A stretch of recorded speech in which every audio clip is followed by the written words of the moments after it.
How's it going, guys? It's Byron from Modern Muscle Extreme here. First off, hopefully this time you can hear me a little bit better than last. We've changed our camera setup around for these videos that we're going to be doing, so hopefully this segment will be a little bit better and you'll be able to understand me a little better. So first off, today I'm going to talk to you a little bit about drop-in piston and rod installations. I'm not per se going to walk you through how to build your whole engine. I'm just going to kind of give you some tips of common things that we see that get messed up, answer a couple questions, and kind of let you guys know whether or not this is something you want to take on at home. Alright, so usually the first question that I get when someone is either thinking of buying drop-in pistons and rods or they've already purchased them is, can I do this in my home garage or do I need to have a shop do it? And there's a couple, it's kind of a loaded question there, because yes, you can do this at home, but you have to treat this like you're assembling a racing engine. You know, you can't just slap parts back together, not clean anything and hope for the best, because that just doesn't work. We've seen it plenty of times here. We get lots of junk back that could have been avoided, you know, had somebody paid attention and taken 10 more minutes to do the install than what they did. So the point of this video here is to kind of give you guys some tips on the common things that get messed up, you know, when people are thinking about doing these installations. So to answer the question of can I do this in my home shop, the answer is yes. If you, you know, use some common sense, pay attention to what I'm going to tell you, and try and follow along here, you should be able to handle this at your house.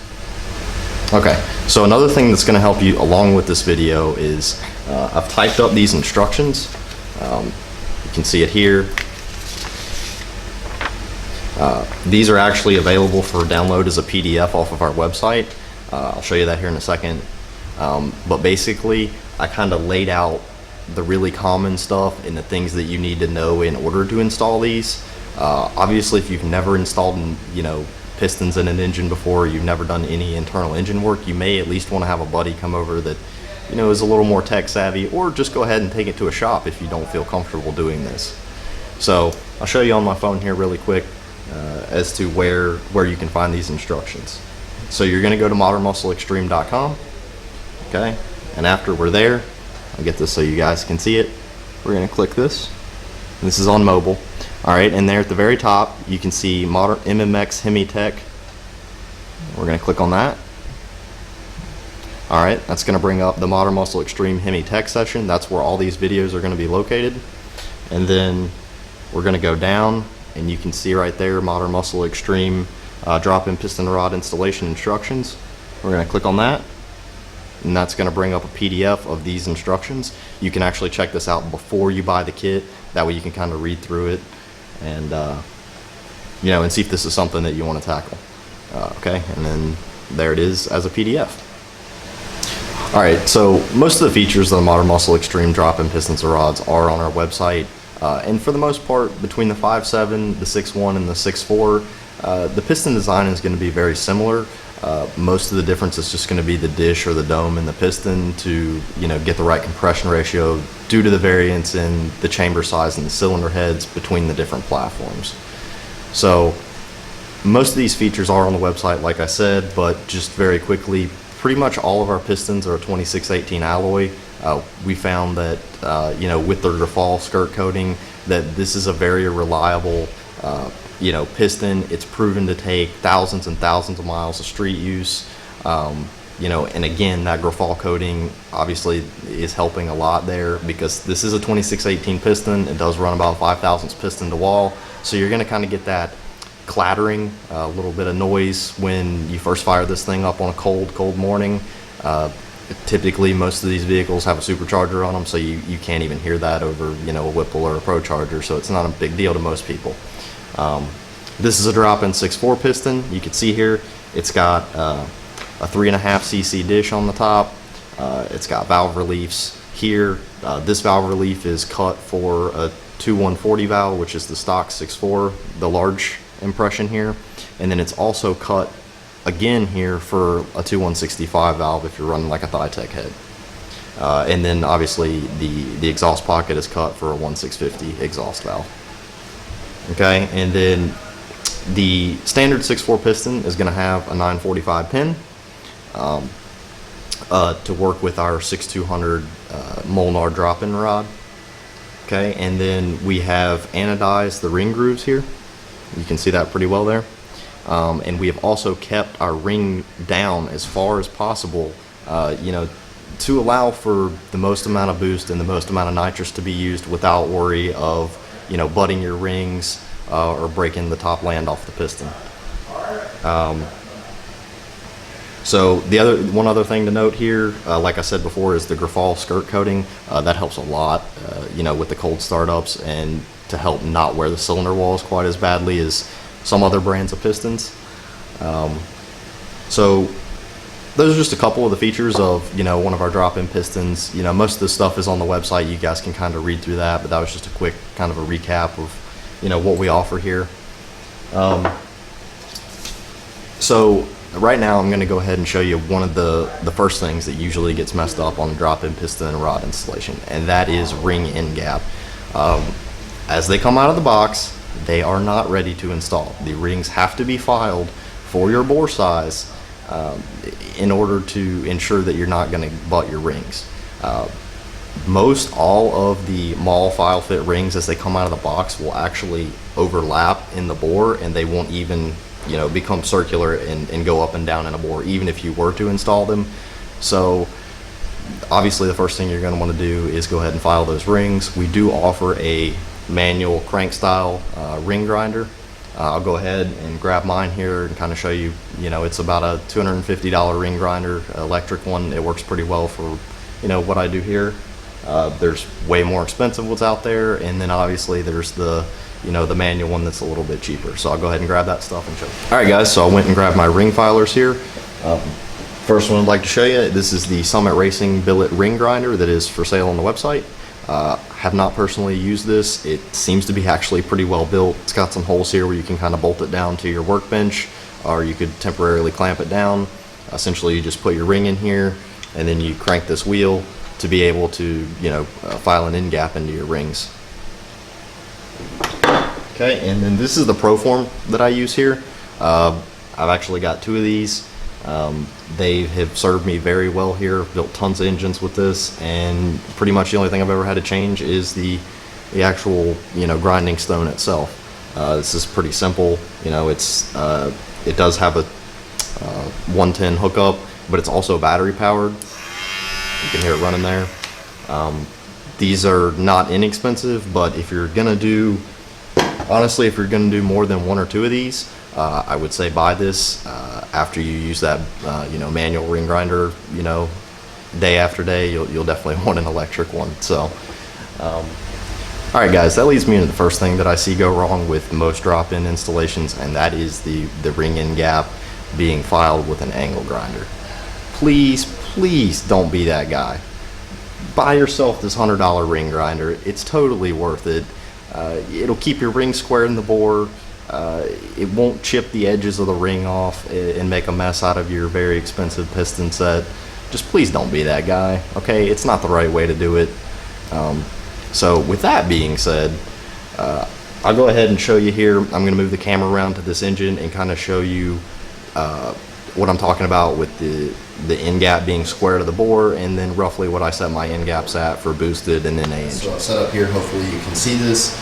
If you're doing this, a drop-in install, and you have not removed the crankshaft, you're going to want to put a paper towel or something down in here, you know, while you're checking your ring fitment, so that way you don't get anything on the rod joiner there. So what I'm going to do is I'm going to go ahead and take my ring, and you're going to have to bear with me here as I'm working around the camera. So I'm going to take our ring, I'm going to put it in flush, and then I have a ring squaring tool here that I made. This gets it exactly an inch down in the bore. You can take a piston like one of your old ones and push it down about an inch. You can push this down in here. One other thing to note is that out of the box, the Mall file fit rings, they will not have a gap in them. You know, they're made for you to file fit them to your bore. So most likely they're going to actually overlap, and they will not go completely an inch down into the bore and square up. So you're actually going to have to grind some out before you can even get any kind of ring. All right, so we're going to go ahead and use our squaring tool, push our ring down an inch into the bore. Okay, Now, I've already filed this ring, so I'm going to try and get the camera. Alright, so we have our ring an inch into the bore, and I'm going to zoom in on this for you guys. You'll have to bear with me as my camera work is not the greatest. And you can see that pretty well there. Okay, this is not bragging on myself here, but this is kind of a textbook example of what you want. This ring is square with the bore, and that's what I mean by that. If you file this, once again, please don't, with an angle grinder, you're going to have a very hard time keeping this edge straight up and down. What you're going to wind up with is kind of a V-shaped ring-in gap, and that is obviously not good. You'll wind up with, like, let's say 60 thousandths in gap on the upper part of the ring, and maybe 27 or 28, which you would actually want on the bottom part of the ring. So to prevent that from happening, it's going to take a little bit of trial and error with your ring, your ring grinder to actually be able to get the proper in gap that you want. So now that I have that down in there, I'm going to take my feeler gauge, and we're going to check your side clearance just like this with the feeler gauge up in there, and I have 28 thousandths, which is exactly what I was looking for this engine because it is boosted. Alright guys, now that I've kind of showed you the proper way to actually square up your ring, I'd like to tell you now roughly the end gap that you're going to want to run. Included in the drop-in piston and rod kit are instructions from Maul about filing your rings, and this is in the ring box. This may be a little hard to see here, but it has what your application is. So if you're turbo, nitrous, supercharger, whatever, that's listed here. Okay, and then it has the top ring, the second ring, and the oil rail and the gap. And this is a little confusing to some people, but if you read the instructions, it tells you that you're going to want to multiply your bore size by this number, in the column for the top and the second, depending on your application. Alright, this engine is going to be boosted on E85, and it's going to be running roughly 15 to 20 pounds of boost. So according to our instruction sheet here, we're going to want to take our bore size, and this engine is a 4100 bore. We're going to take our bore size and multiply it by 7 thousandths. Okay, this is where I've lost some people before too. You don't want your ring in gap to be 7 thousandths. You want to multiply your bore size times 7 thousandths. That can be a little confusing, but once again, if you read the instructions, it's listed there. So I've taken 4100, multiplied it by 7 thousandths, and you get 28 thousandths and 7 tenths. All right, so for all intents and purposes, we're going to call that 29 thousandths. So for a general rule of thumb, anything boosted that I do here, that's about what I run, is between 28 and 29 thousandths on the top ring, and then 28 and 29 thousandths on the second ring. You hit it anywhere in that range, you're going to be pretty good for anything over 15 pounds of boost. I don't necessarily follow the over or under 15 pounds of boost. It's just if it's boosted, that's what it gets for a ring in gap. Because as most of us, we always turn it up way more than we thought. So, just for a little extra safety, that's what I do. And then also on the instruction sheet here, the actual oil ring, I'll grab one here, the actual oil ring rail, the very thin rail here, you're going to want to make sure that this has a minimum of 15 thousandths in gap, because if this butts, that's also very bad.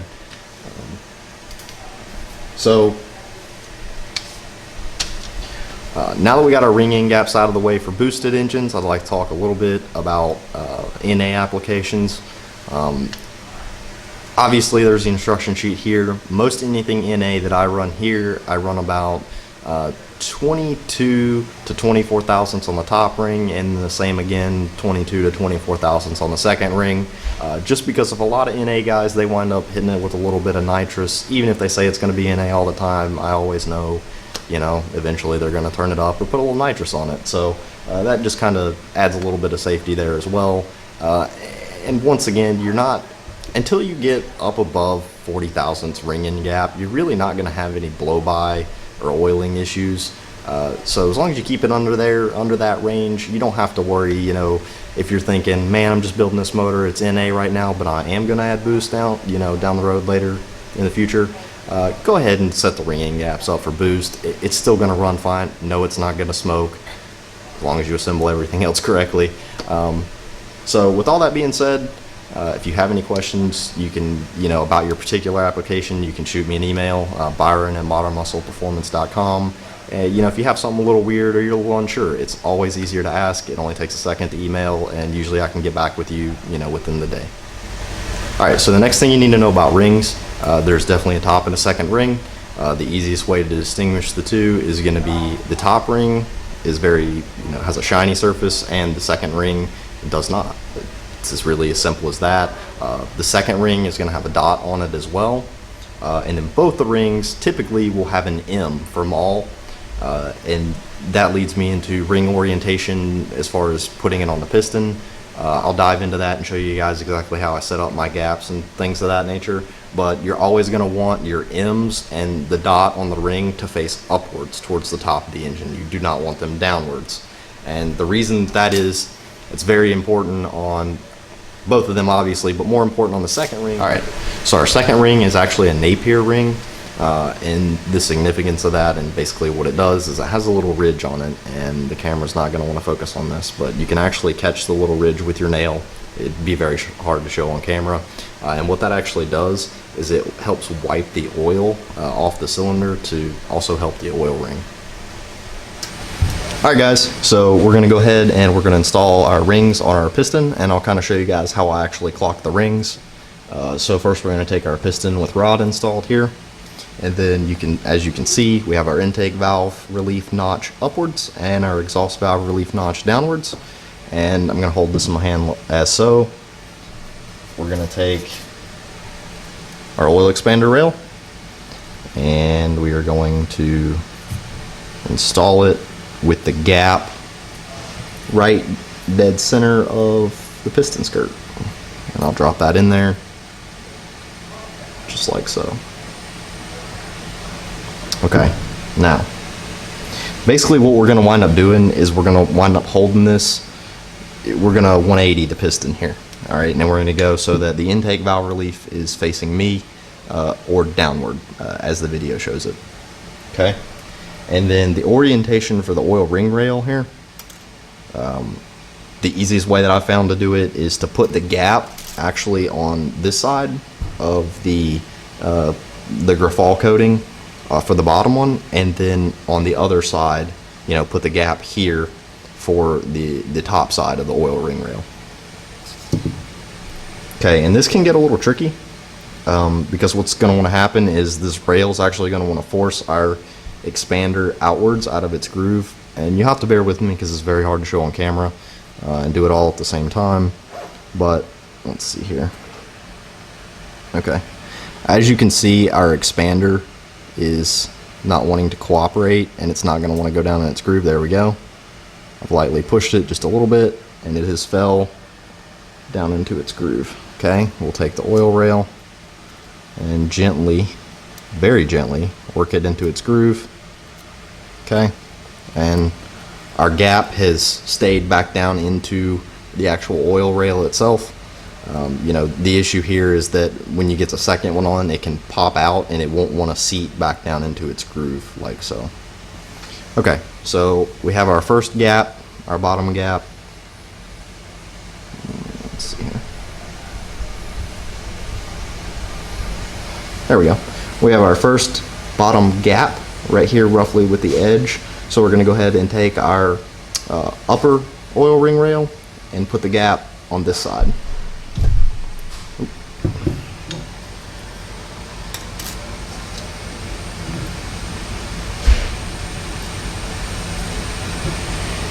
This can take a little practice, because it's actually going to want to pop up and out of its groove. Alright, we worked it in.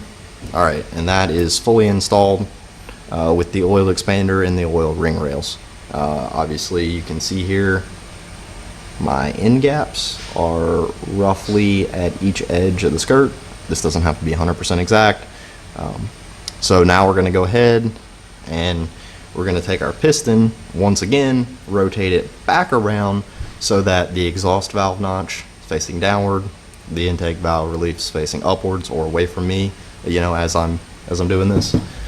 So we're gonna take our second ring here, and let's see if we can get it to focus. You can see the M there. This camera, it's very hard to distinguish things. Let me try something here. Okay. I'm not sure if you guys can see it, but there's actually a dot right beside that M. And what we're going to want to do is keep the dot and the M facing upwards. So the easiest way to install these, because they're a 1mm ring, they will actually spiral on very easily. So we're going to go ahead now, once again, with our exhaust valve notch facing downwards. We're going to go ahead with the M up. We're going to insert the ring just like this, and then we're going to take it, we're going to grab it, try and do this on camera, and we're going to spiral it around, and then it is going to fall into its groove, okay, and then we're going to lightly, it's going to go on roughly like so, and we're going to very carefully grab and kind of guide it down so it doesn't scratch our piston here, and then there we go, our second ring is installed. You can see that, and it's gonna float around quite a bit because it's got to compress to go into the bore. So the way that I put my gap on this is I set it up once again, kind of over to the side here, so that the gap is once again kind of even with the skirt on this side. Show that for orientation purposes. Okay. All right, and now we're going to go ahead and once again rotate our piston 180 degrees, intake valve release facing us. This is for the top ring. All right, we're going to verify that our dot's up on our second ring. We're going to take our top ring. Once again, it's the shiny one, just keeping it simple here. It also has an M on it, does not have a dot on the top ring. So we'll go ahead, we're going to do the same thing with the M up. Gonna put it in just like so, and we're gonna spiral this around, and I'm gonna use my finger here to kind of help it into its groove, that way it doesn't scratch our piston, and then obviously it will just slide right on. And we have fully installed our rings now, and holding it like this, you can see my top end gap. I'm gonna put roughly, once again, over with the skirt, and then my bottom end gap, try and hold that ring up there so you guys can see this, and there's my bottom ring end gap. So once again, we verified that our dots are up, our M's are up. This is now fully ready to install into the engine.